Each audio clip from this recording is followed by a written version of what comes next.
Hello बच्चों, कैसे हैं आप लोग? सब ठीक ठाक। इलेक्ट्रिक करंट वाले चैप्टर में आज पढ़ेंगे टॉपिक ड्रिफ्ट वेलोसिटी। चलिए शुरू करते हैं। देखिए, किसी मेटल के भीतर, inside a metal, free electrons किसी प्रॉपर डायरेक्शन में मोशन नहीं करते, रैंडम मोशन करते हैं। एक प्रॉपर डायरेक्शन में मोशन नहीं करते, रैंडम मोशन करते हैं। जैसे कभी इस तरफ, कभी इस तरफ, कभी इस तरफ, कोई इसकी प्रॉपर डायरेक्शन नहीं है। इसलिए फ्री इलेक्ट्रॉन्स की एवरेज वेलोसिटी जीरो होती है। क्यों होती है? क्योंकि कोई प्रॉपर डायरेक्शन नहीं है। कभी इधर गया, कभी उधर गया, कभी इधर गया। तो कोई प्रॉपर डायरेक्शन ना होने के कारण एवरेज वेलोसिटी जीरो होती है। जब मेटल के सिरों पे कोई पोटेंशियल डिफरेंस अप्लाई कर दिया जाता है तो मेटल के भीतर, कंडक्टर के भीतर एक इलेक्ट्रिक फील्ड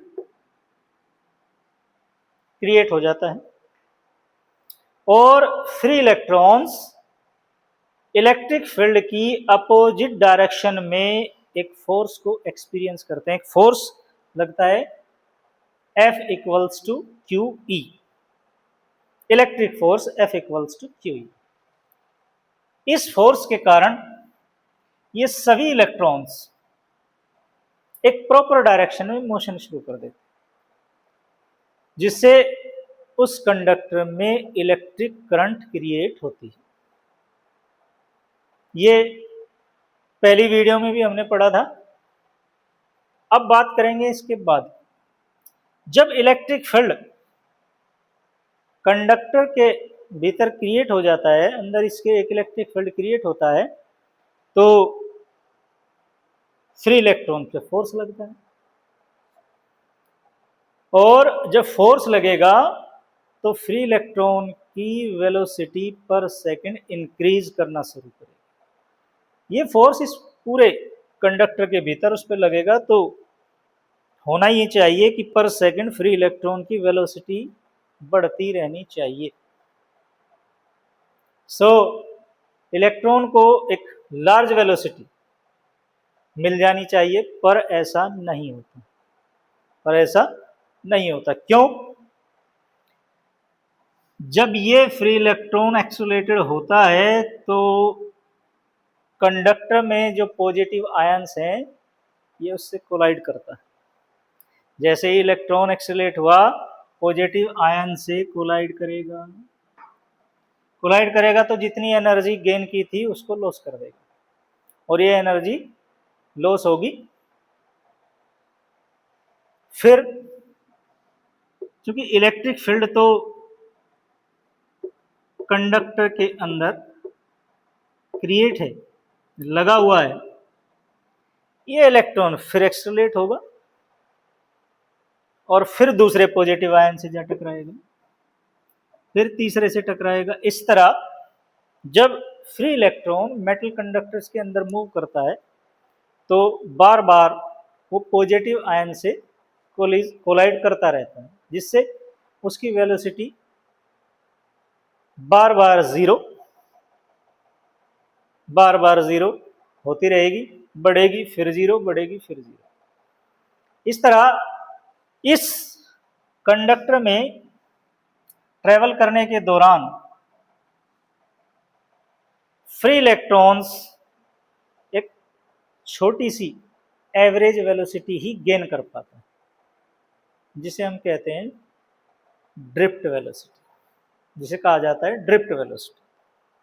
जैसे ही इलेक्ट्रॉन मूव करेगा, पॉजिटिव आयन से कोलाइड करेगा, जिससे जो एनर्जी गेन की थी वो लॉस हो जाएगा उसका।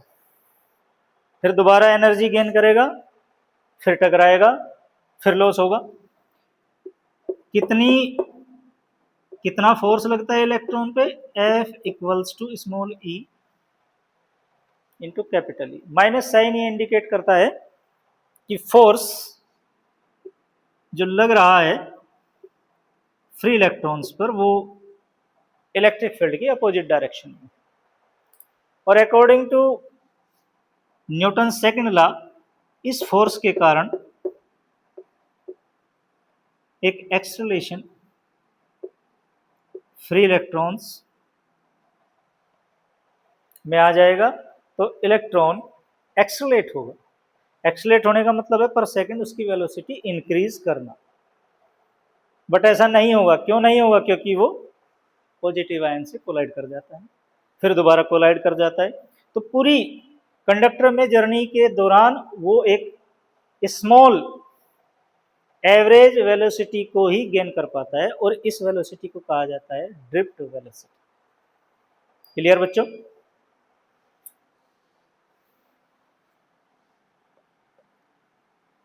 The average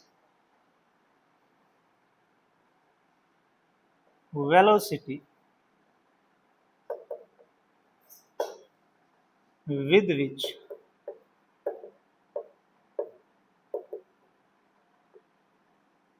a free electron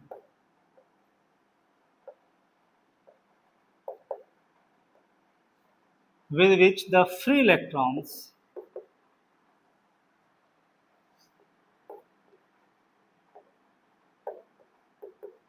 drift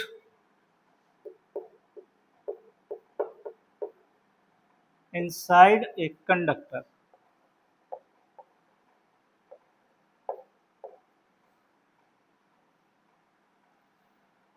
या ड्रिफ्ट थ्रू द कंडक्टर, लिखें तो ज्यादा अच्छा है, drift through a conductor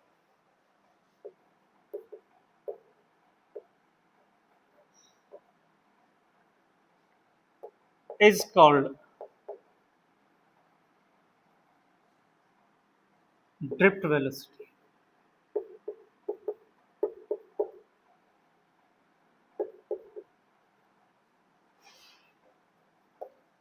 of the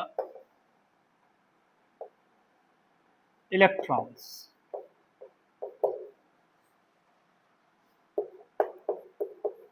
It is denoted by Vd. V for velocity, D for drift, drift velocity. इसको नोट करें, पहले से नोट कर लीजिए।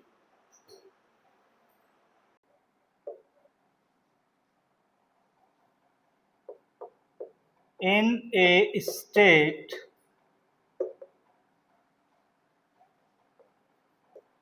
of random motion,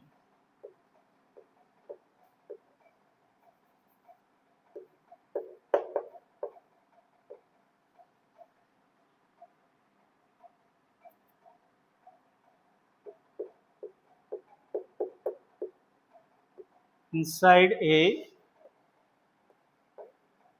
conductor due to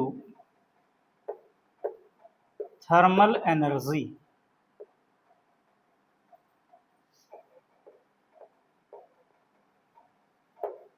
due to thermal energy.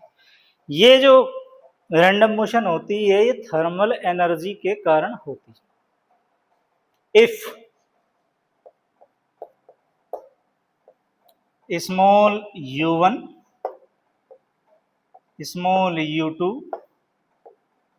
Small u3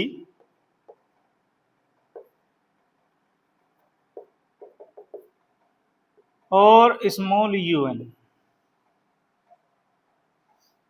are the velocities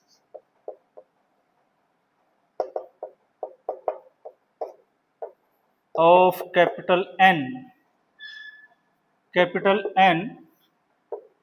free electrons.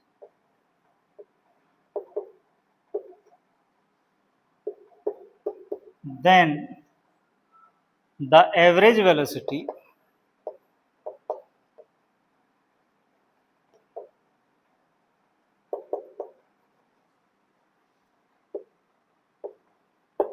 of the electrons क्या होगी बच्चों? u1 plus vector u2 plus vector u3 और प्लस un इलेक्ट्रॉन तक। कितने free electrons? n free electrons. और जब कोई proper direction नहीं है तो एवरेज वेलोसिटी 0 होगी। तो it means the average velocity of free electrons inside a conductor will be 0. It means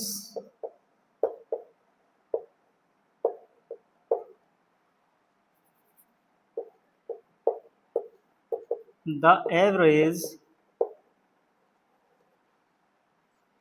velocity of free electrons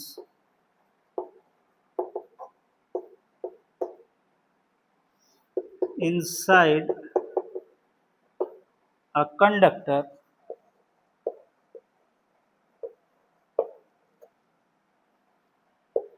is 0. Conductor के भीतर फ्री इलेक्ट्रॉन्स की एवरेज वेलोसिटी 0 होती है। अब 0 होती है तो वेलोसिटी, एवरेज वेलोसिटी 0 ना हो, इसके लिए क्या करना चाहिए? एक प्रॉपर डायरेक्शन में मोशन करें फ्री इलेक्ट्रॉन्स। इसके लिए क्या करेंगे? अरे इलेक्ट्रिक फील्ड अप्लाई करेंगे, यानी कि पोटेंशियल डिफरेंस क्रिएट करेंगे कंडक्टर के सिरों पर। कैसे करेंगे? एक सिरे को हाई वोल्टेज पर और एक को लो वोल्टेज पर, एक को हाई पोटेंशियल पे और एक को लो पोटेंशियल पर ले आएंगे। इसको नोट करना पड़ेगा। अभी इसको नोट करें पहले, आगे जब चलते हैं इसे लिखेंगे इक्वेशन नंबर 1, बाद में यूज करेंगे इसे। चलिए, एवरेज वेलोसिटी तो है 0। जब एवरेज है 0 तो भाई करंट क्रिएट नहीं होगा। अब क्या करते हैं? कंडक्टर के सिरों पर इलेक्ट्रिक फील्ड अप्लाई करते हैं।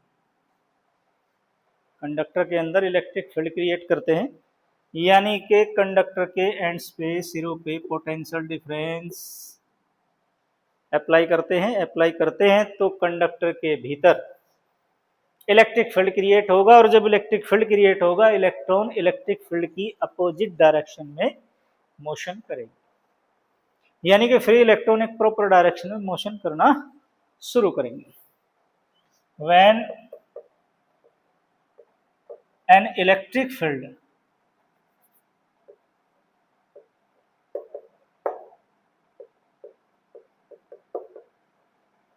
applied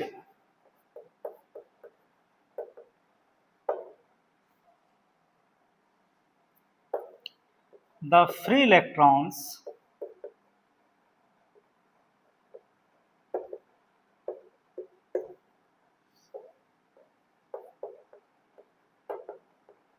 experience a force। जब इलेक्ट्रिक फील्ड अप्लाई करेंगे तो इलेक्ट्रॉन पे एक फोर्स वर्क करेगा, एक फोर्स लगेगा, और वो फोर्स कितना होता है? F equals to minus small e into capital. Small e charge of free electron and E applied electric field. जब इलेक्ट्रिक फील्ड होगा, फोर्स लगेगा, और जब फोर्स लगेगा तो अरे जब किसी बॉडी पर फोर्स लगाते हैं तो उस बॉडी में एक्सेलरेशन क्रिएट होगा, पर सेकंड उसकी वेलोसिटी बढ़ेगी। सो एक्सेलरेशन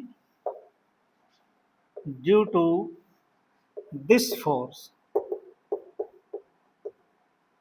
इस फोर्स के कारण कितना एक्सेलरेशन होगा? According to Newton second law, A equals to F upon M। M mass of free electron, mass of free electron, mass of a free electron. So we can write F equals to minus E into capital E upon M. इतना acceleration create होगा। Clear? अब जब acceleration create होगा तो velocity पर second increase करेगी। Increase करेगी तो क्या होगा? रास्ते में मिलेंगे पॉजिटिव आयंस। रास्ते में कौन खड़े हैं? Positive ions. रेजिस्टेंस क्रिएट करते हैं तो फ्री इलेक्ट्रॉन जाकर टकराएगा किससे? Positive ions. और जो वेलोसिटी गेन की थी, जो वेलोसिटी इंक्रीज हुई थी, वो लॉस कर देगा उसको। और ये लॉस कैसे दिखाई देगा? कंडक्टर में कंडक्टर हीट करता है, गर्म हो जाता है, यानी कि थर्मल एनर्जी की फॉर्म में वो अपीयर होता है। क्लियर बच्चों? इफ अ इलेक्ट्रॉन, इलेक्ट्रॉन से मतलब फ्री इलेक्ट्रॉन,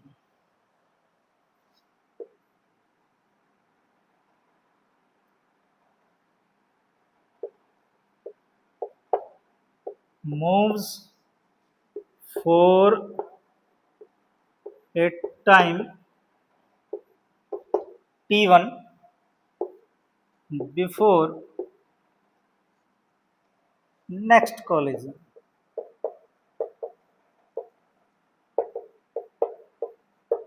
अगर कोई फ्री इलेक्ट्रॉन अगली टक्कर से पहले, पहले इलेक्ट्रॉन आया, पॉजिटिव आयन से टकराया, तो फिर जब चलेगा दूसरे पॉजिटिव आयन से टकराएगा। अगर t1 टाइम के लिए वो मूव करता है नेक्स्ट कोलिजन से पहले, देन it will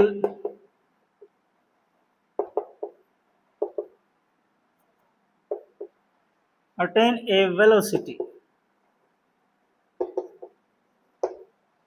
तो वो एक वेलोसिटी अटेन करेगा। वो कैसे? कौन सी मोशन की इक्वेशन यूज करके हम निकालेंगे? टाइम भी है, वेलोसिटी भी है, एक्सेलरेशन भी है। First equation of motion, v equals to u plus at। अगर हम एक इलेक्ट्रॉन की वेलोसिटी को v1, इनिशियल वेलोसिटी को u1 और टाइम को हमने लिया है t1, हमने कहा नेक्स्ट कोलिजन से पहले इलेक्ट्रॉन t1 टाइम तक मूव करता है, t1 टाइम तक मूव करता है और फिर टकराएगा। इनिशियल वेलोसिटी कितनी थी? 0। Initial average velocity 0। जब इलेक्ट्रिक फील्ड क्रिएट किया तो कुछ वेलोसिटी गेन की, तो वो वेलोसिटी ऐसे हम लोग कैलकुलेट करेंगे। क्लियर बच्चों? ये एक इलेक्ट्रॉन, यहां तक इसको नोट कर लीजिए आप, साफ करूंगा इसको।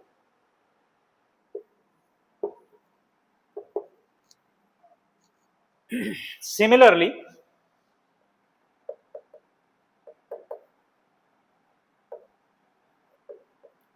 for other electrons,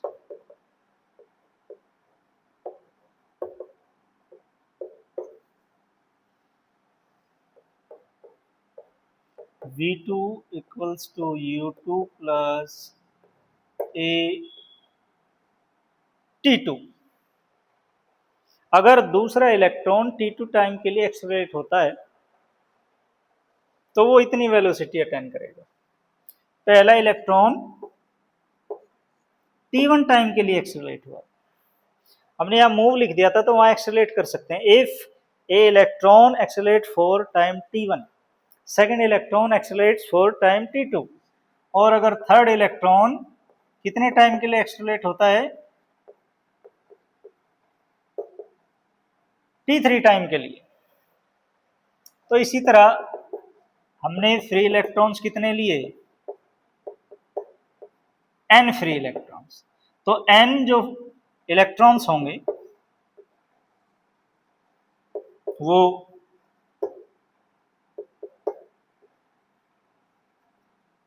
इस तरह एक्सेलरेट होंगे। क्लियर? तो अब इलेक्ट्रिक फील्ड अप्लाई करने के बाद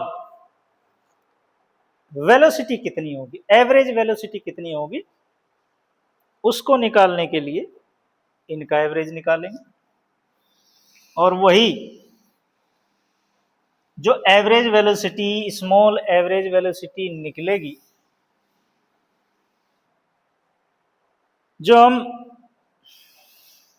वेलोसिटी निकालेंगे after collision with positive ions, which is called drift velocity. Then the average velocity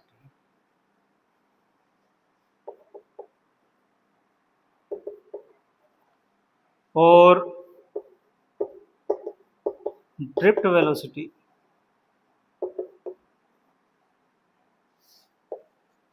of free electrons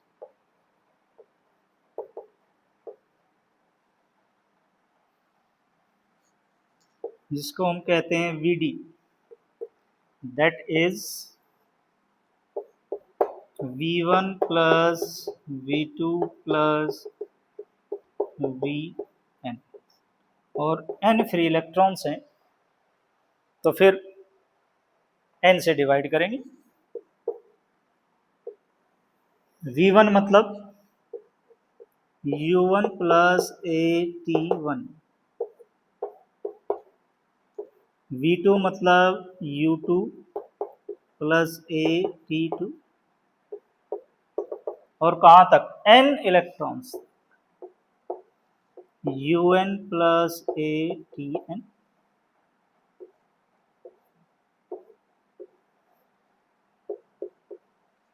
clear बच्चों? बात समझ आई? एक इलेक्ट्रॉन T1 टाइम तक एक्सेलरेट होता है, एक्सेलरेट होगा तो कुछ वेलोसिटी गेन करेगा, वो velocity V2 V3 V1 V2 V3 बार बार टकराएगा पॉजिटिव आयन से, बार बार जीरो होगी।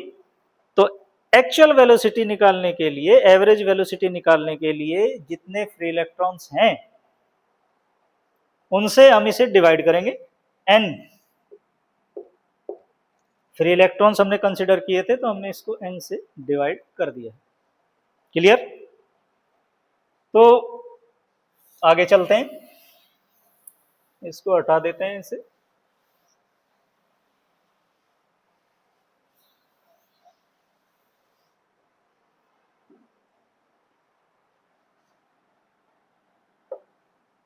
U1 U2 और UN, इसको एक इस तरह से हम लोग लिख लें, ऐसे हम लोग लिख सकते हैं इसमें, प्लस AT1, ए को कॉमन ले लेते हैं, ये इसको कॉमन ले लेते हैं, ए T1 T2 और Tn।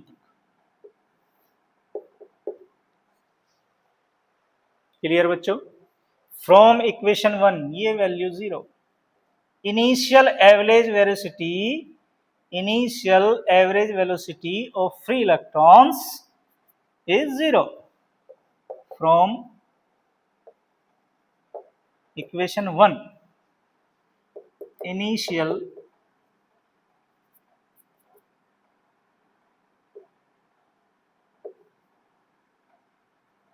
Average velocity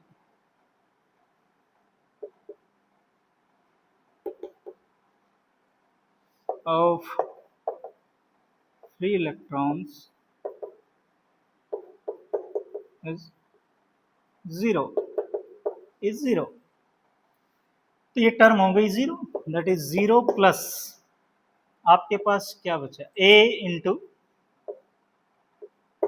t1 plus t2 plus tn,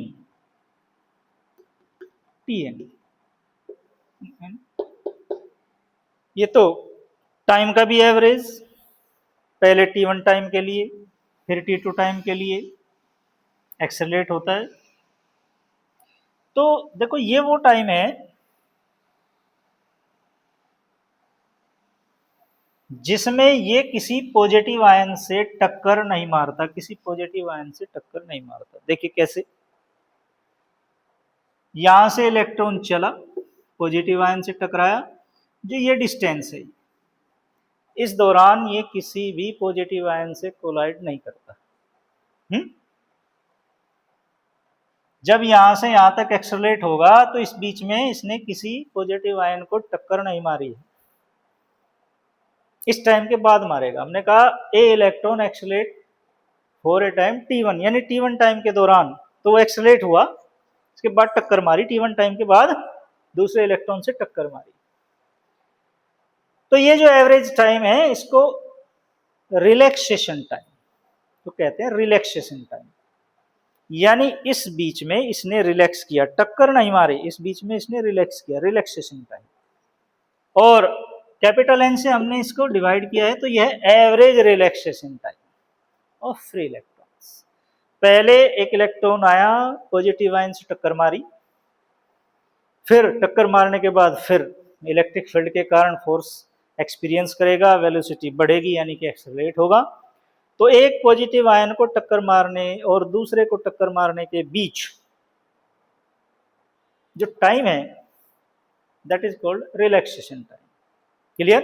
यानी कि टू सक्सेसिव कोलिजन के बीच का time, the time between two successive collision is called relaxation time. So that is average relaxation time, which is denoted by tau.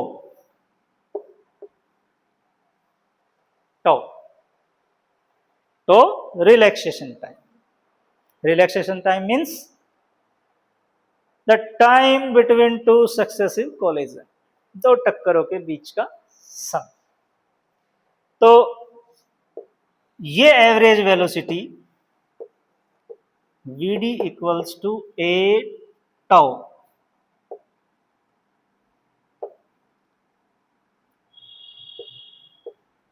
Gain करता है free electron.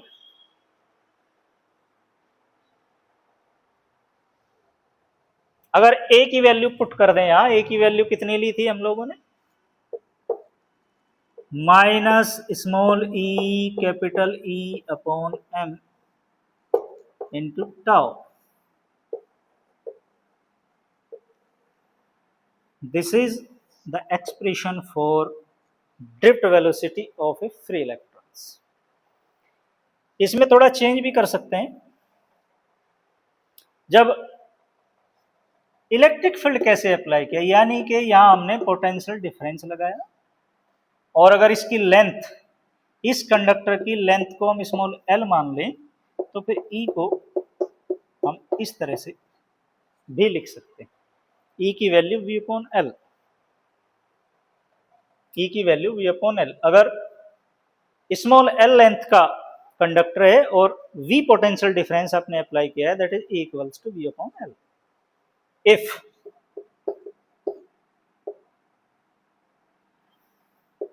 L be the length of the conductor, then E equals to V upon L. So Vd equals to EV upon ml into tau। Negative sign के साथ, negative sign के साथ।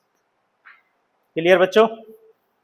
तो average velocity Vd equals to minus E into capital E upon M into tau.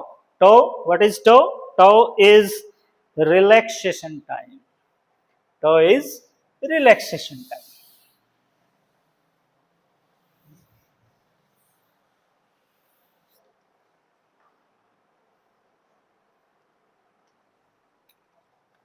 Where tau is equal to T1 plus T2 plus Tn upon m, relaxation time.